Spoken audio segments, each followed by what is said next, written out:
For over 40 years, Carroll Shelby's cars have been stunning the world with blistering performance. It didn't matter whether he was at the wheel or commanding a racing team.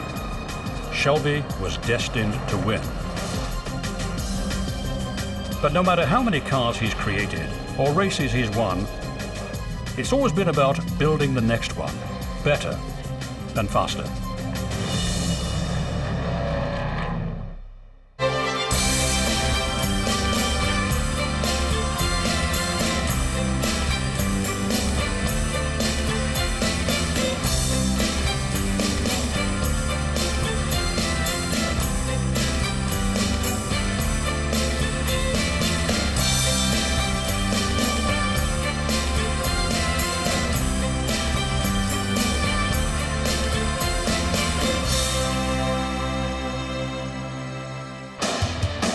From his powerful Cobra roadsters and coupes to his Cobra-inspired Mustang GT 350s and GT 500s, Carroll Shelby has created an array of incredible cars that are as beautiful as they are fast. Loyal fans know that these cars are meant to be driven, not just admired. That's why you see Shelby cars worth hundreds of thousands of dollars racing at the annual Shelby American convention and other venues. Enhancing the appeal of the car's sheer power is knowing that you're driving something created by one of the true legends of motorsports, Carroll Shelby. Every car he's touched is a testament to his skill at putting together a talented team that knows how to build cars to compete on the world stage. Carroll Shelby's fascination with cars and speed started when he was very young, growing up in Leesburg, Texas. From my father was a rural mail carrier. He loved cars, and although he grew up before the era of cars, he was a rural mail carrier. He had first thing I remember is a 28 Whippet, and I loved to stand up on the floorboard when we'd go on his mail route and ask him to go faster, Dad. His father loved Shelby's enthusiasm for speed. He took his son to the races, held on small oval dirt tracks. There, he watched the birth of stock car racing. By the time he was in high school, he couldn't wait to get his license. He dreamed of going fast like his racing idols. Now, the day I got my license at 14 years old, I've been raising Cain with my dad to get my license. He had a 34 Dodge. I said, let me take you to work, Dad. He went to work at 4 o'clock in the afternoon, and at 5 o'clock I had a ticket for 80 miles an hour, and I didn't get to drive for 6 months. After he graduated from high school, he joined the Army Air Corps in 1941. During the Second World War, he trained pilots, tested planes, and flew around the country delivering parts and supplies. In 1945, after the war, Shelby went home to Dallas and searched for his true calling. Cars kept calling his name. I got out of the Air Force. I was a pilot for 5 years and fiddled around with businesses. I'm not an 8 to 5 guy. I can't be structured. So after 4 or 5 years, I said to myself and my family, I'm going to get into automobiles. It's the only thing that I ever think about all the time anyway. And I started driving sport cars with a friend of mine, Ed Wilkins, in Dallas. Shelby was tearing up the Texas tracks by the 1950s. His reputation started to grow as a skilled competitor behind the wheel. He didn't earn very much, but it was clear he was meant to race. He had the fixed determination that all champions need. His natural talent, will, and the skills he developed earned win after win. As Shelby started to amass a string of racing victories across the United States, his reputation grew. By 1954, his rising status as a driver secured him a berth on a factory team. This provided him the chance to compete in Europe. Shelby's remarkable skills continued to grow. Out of the 111 sports car races he completed, he won 50 and was named Driver of the Year by a number of magazines. In 1959, Carroll reached the pinnacle of his driving career when he won the fabled 24-hour race at Le Mans. Unfortunately, a heart problem cut his racing days short after that win. And I didn't drive race cars but about 10 years, but when I finished in 1960, I'd been on nitroglycerin pills for a couple of years with a heart problem. I won the national championship for about the 5th or 6th time and said, that's it. Though he'd retired from racing at 31, he wasn't ready to sit on the sidelines. Shelby wanted to build his own sports and racing cars. He first tried to develop an alternative to the Corvette when the president of GM, Ed Cole, gave him a couple of the Chevrolets. GM's engineers were outraged. I took them to Italy and put aluminum bodies on them. He called me one night and said, Shelby, I never gave you those cars, and found out the chairman of the board had found out, and Zora Dunthoff and a couple other guys had gotten to the chairman. They didn't want anybody but their GM guys building them, so that was that. In 1962, another opportunity presented itself when AC Motor Cars of England lost their engine supplier. Shelby had an idea. Bristol Engine quit building engines. They were using a little 120 horsepower Ford V6 in England, so I contacted them, contacted Ford.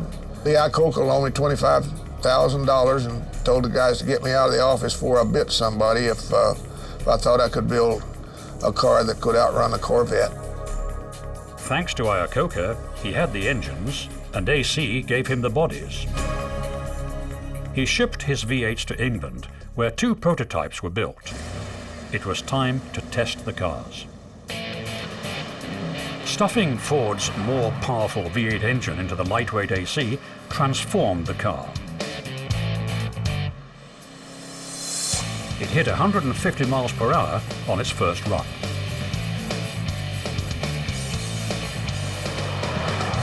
Hoping to enlist Ford's full support for his sports car project, he shipped the prototypes back to the States. They signed on after they saw the car and watched the test footage. Next stop, the New York Auto Show, to introduce the car to the media and the public. The car needed a name before he could publicize it. It came to him one night in a dream. He called it Cobra. By 1963, his Cobra was ready to strike. People loved the car right from the start. It even inspired a songwriter, Carroll, to create a pop tune celebrating the Cobra. Kids all over the country dreamed about the Cobra. While kids raced them at home, the real action for the Cobra was on the track. The Cobra roadsters showed up in races and took on the Corvettes. As Shelby had predicted, his cars were nearly unbeatable. To stay ahead, he upped the ante with a 427 cubic inch engine in 1964. The Cobra was nearly invincible in America, but Shelby wanted to take on the world. It was time to challenge Ferrari in Europe. This was harder than he thought. Ferrari's GTOs were more aerodynamic and better suited to Europe's tracks. Shelby started work on a new car. We decided to try to go to Europe. We didn't have much money, and Castrol, Goodyear, kicked in some money. Ford kicked in a little. We built the Daytona Coupe, Ken Miles gave up a year of his life trying to make a racehorse out of a mule because it wasn't, it really had to work hard on the aerodynamics. I should have listened to some other companies on the aerodynamics. Ford's Aeroneutronics and Benny Howard, an old friend of mine. If I'd listened to him, we'd have been 6 months ahead. While the team might have done it faster, the result was stunning. The aerodynamic Cobra Coupe was ready to race in 1964. Its slippery body enabled it to pass the 150 miles per hour limitation of the Cobra Roadster. Its first outing was at Riverside, California, with Ken Miles at the wheel. It bested the track record when Miles saw the speedometer hit 183. The Cobra Coupe was now set for its first race, Daytona. This car led the race for 6 hours as the competition sped around the Daytona Speedway. With only a few laps remaining, the Cobra had to pull off to refuel. A hot break ignited some spilled gasoline, and the car caught fire. One of the crew members was engulfed in flames, but only suffered superficial burns. But that race was over. They refurbished the car and prepared it for the upcoming event at Sebring. They didn't have to worry about fire. The skies blackened and it started to pour. The pits were flooded, and some said it was more like a boat race than a car race. It was sink or swim, and the Cobra Coupe roared to victory. Ford rewarded Shelby by giving him the money he needed to take his cars to Europe. Shelby and his team looked forward to taking on Enzo Ferrari during the 1964 European racing season. But we went to Europe and made it outrun the Ferrari GTOs, but mainly because of GTO, we had a probably honest 100 horsepower on them if we needed it. Ferrari withdrew from the GT class, and this left the more powerful Shelby Coupes all the room they needed. Shelby won the coveted 1965 World GT Championship. But what to do with the battle-scarred cars? Shelby thought he'd just leave them in Europe. After we won the World Championship, I started not to even ship them home. Used race cars didn't used to be worth much, but there was 6 of them. One of them sold for $6 million the other day, so another stupid Shelby. No one could have imagined that the cars would be worth millions of dollars one day. Shelby hauled the cars home and sold them to team members and friends for as little as $1,500. You just never know. On the heels of his success with the Cobra and the Cobra Coupe, he was tapped by Ford to help them win Le Mans. He was swept up in a feud between Henry Ford II and Enzo Ferrari that started after Ferrari turned down Ford's offer for his company. Ford had poured millions into his attempt to dethrone Ferrari. Engineers and racing specialists were brought together to create Ford Advanced Vehicles in 1963. They had adapted an existing body from the British firm Lola and put it on a chassis with a Ford V8, an idea similar to Shelby's use of the AC body for his Cobra. The cars stood 40 inches high and were dubbed the GT40s. When they turned up at Le Mans in 1964, they were sidelined with transmission and engine problems.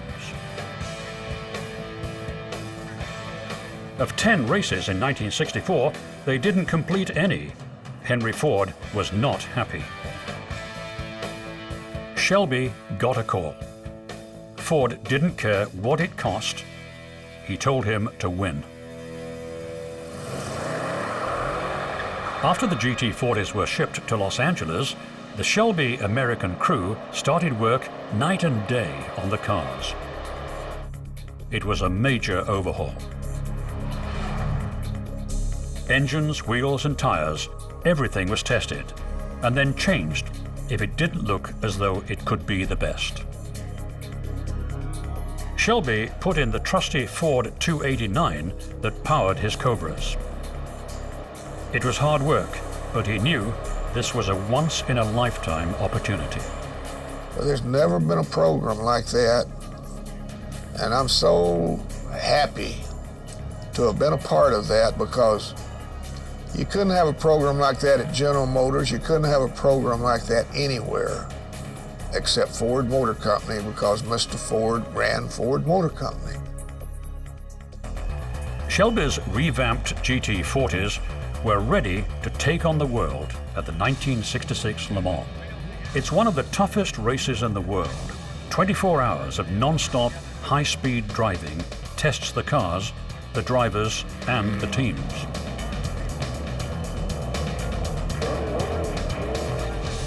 Shelby and Ford knew they passed the test when the GT40s finished first, second, and third. Ferrari had been beaten. This victory made Shelby's legend grow even larger. While he'd helped to vanquish Ferrari in Europe, there was still a domestic foe to conquer. The Chevrolet Corvette was once again in Shelby's sights. Ford had introduced the Mustang in 1964 and set off a buying frenzy. It inspired a string of so-called pony car imitators, but it wasn't a real competitor. So Icoca called me one day and says, we sure want to make this a sport car. Says, my guys said we couldn't do it. Do you think we can? I said, well, I might. Shelby assembled a team that tore into the car, putting in a more powerful engine, better brakes, better suspension, and they got rid of excess weight by tearing out the rear seat.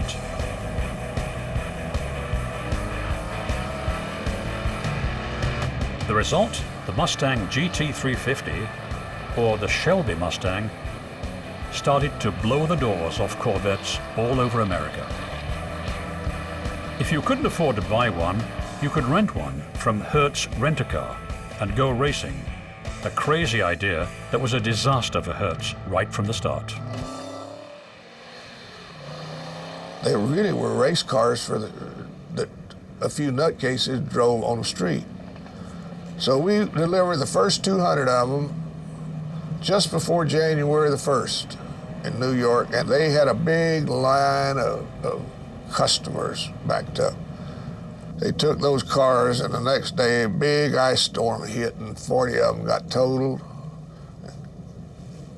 A bunch of them got bent up, and the president of Hertz called me and he says, Shelby, I wish you'd come get these some bitches, because it ain't working, and I'm afraid I'm gonna lose my job.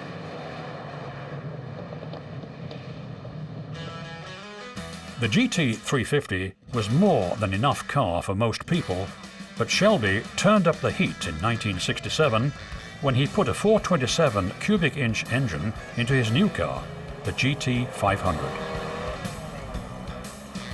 These cars have become hot collector's items and still turn heads wherever they're driven. After years of working with Ford, Shelby followed his mentor, Lee Iacocca, to Chrysler. Instead of big muscle cars, he went to work putting some muscle into Dodge's lineup of small cars.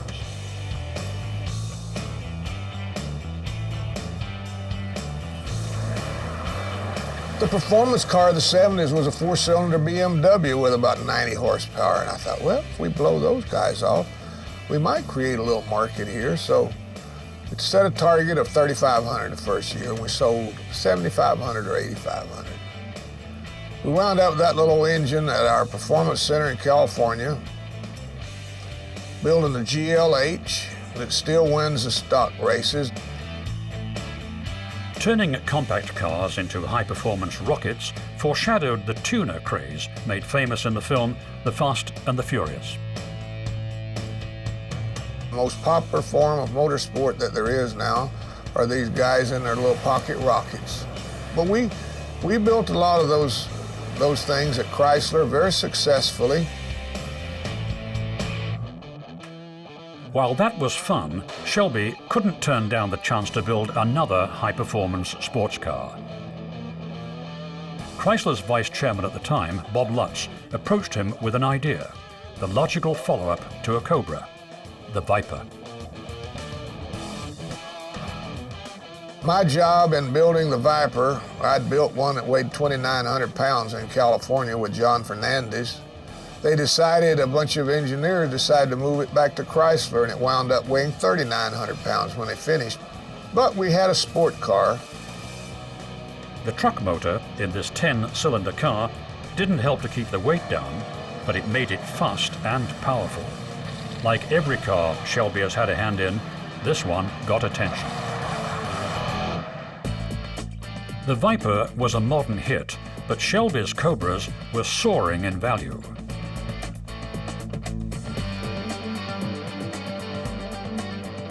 The baby boomers grew up and started buying their dream cars. If they couldn't afford or find an original Shelby Cobra, they bought replicas. Shelby began to serve this growing demand by offering cars that were as close to the originals as possible. They offered all the fun anyone could ask for, and then some. This is a Shelby 427 Cobra. It's got the aluminum Shelby engine. We've got 6-bolt mains on 2, 3, and 4 for extra strength, extra webbing in the block.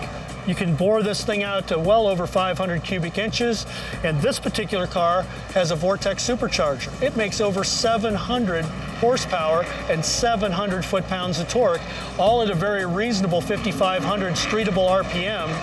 2,500 pounds, you do the math, explosively fast. But some longed for something that was closer to the original AC Cobra. In 2004, Shelby struck a deal with AC Cars of England. Once again, he could offer the lightweight AC bodies mated to his powertrain.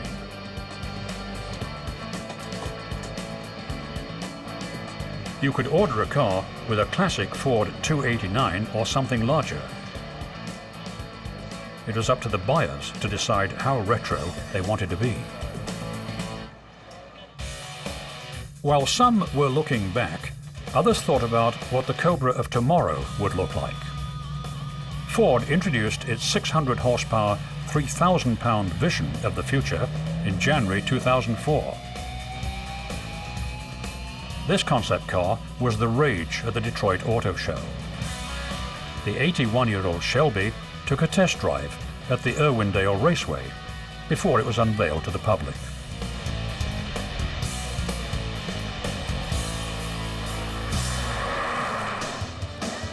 Carroll Shelby has become a legend to thousands of fans who come to see him whenever they can.